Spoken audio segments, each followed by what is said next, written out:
आदाब, मैं हूं मुमताज आलम रिजवी। बात करूंगा ईडी और सीबीआई की। जी हां, जिस तरीके की कार्रवाई की जा रही है, आप देख रहे हैं कि पूरे हिंदुस्तान में हाहाकार मचा हुआ है। अपोजिशन काफी परेशान है क्योंकि बिहार हो, महाराष्ट्र हो, हैदराबाद हो, दिल्ली हो, हर जगह ईडी और सीबीआई का कहर है।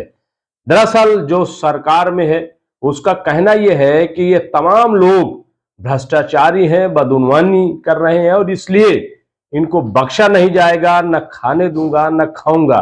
इस तरीके की बात जो है वो गवर्नमेंट की तरफ से की जा रही है। लेकिन अपोजिशन का इल्जाम यह है कि दरअसल ये अपने लोगों को छोड़ रहे हैं और अपोजिशन को परेशान कर रहे हैं। ये सब उस वक्त हो रहा है कि जब 2024 के आम इंतखाबात की तैयारियां चल रही हैं। आप देखें कि कार्रवाई कहां कहां हो रही है।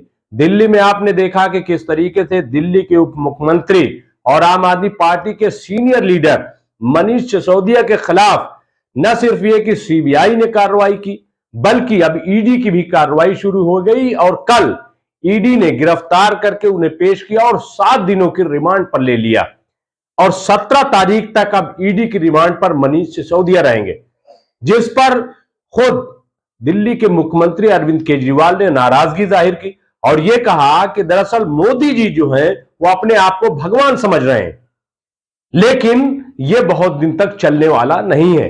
इसी तरीके से अगर आप देखेंगे तो आज ही खबर यह आई है कि ईडी ने उद्धव ठाकरे के करीबी सदानंद को भी गिरफ्तार कर लिया है। यानी महाराष्ट्र में भी ईडी का जाल बिछा हुआ है। और तीसरी गिरफ्तारी जो आज होने वाली है वह है बीआरएस एमएलसी कविता की।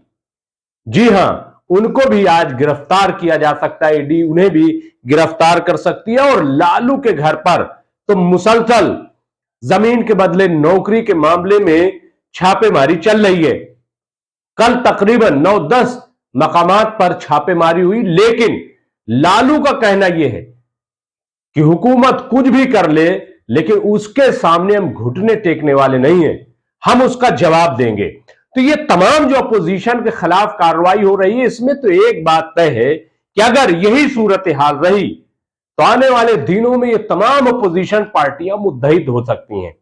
पिछले दिनों आपने देखा कि जब मनीष सिसोदिया के खिलाफ कार्रवाई हुई तो 9 अपोजिशन पार्टियों ने पीएम को खत लिखा और उन्हें याद दिलाया कि देश में जमहूरियत है, लोकतंत्र है, आईन है, क्या आप उसको मानते हैं?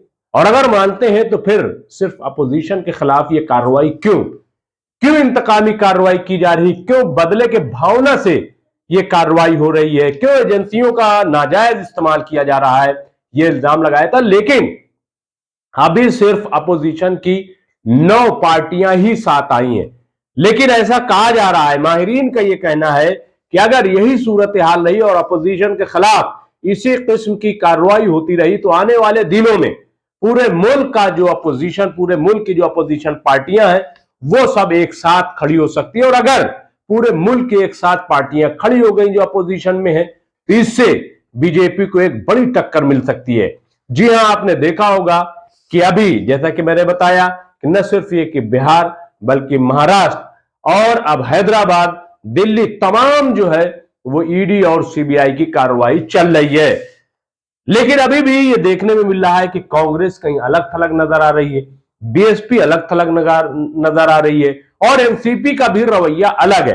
क्योंकि एनसीपी के बारे में अगर देखा जाए तो अभी हमने देखा कि मेघालय में जब बीजेपी को हुकूमत बनानी थी तो उसमें एनसीपी ने साथ दे दिया। अब सवाल यह है कि एक तरफ बीजेपी के साथ और दूसरी तरफ अपोजिशन की तरफ, तो क्या इस तरीके का कोई इत्तेहाद बनेगा? ममता बनर्जी ने अलग ऐलान कर रखा है कि वो 2024 में तनहा इलेक्शन लड़ेंगी। इसी तरीके से मायावती ने भी ये ऐलान कर रखा है कि वो किसी के साथ इलेक्शन नहीं लड़ेंगी।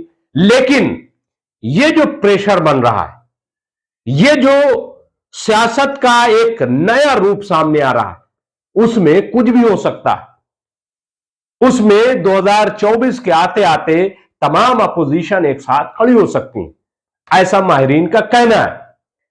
बहरहाल जो भी है, लेकिन ऐसा लग रहा है कि मोदी सरकार चाहती है कि 2024 से पहले इतनी कार्रवाई कर दी जाए कि कोई अपोजिशन पार्टी इलेक्शन लड़ने के काबिल न रह जाए।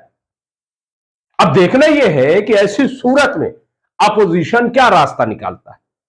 क्या कोई नई हिकमत अमली सामने आती है या फिर अपंग बन के 2024 तक रह जाती है। बहुत बहुत शुक्रिया।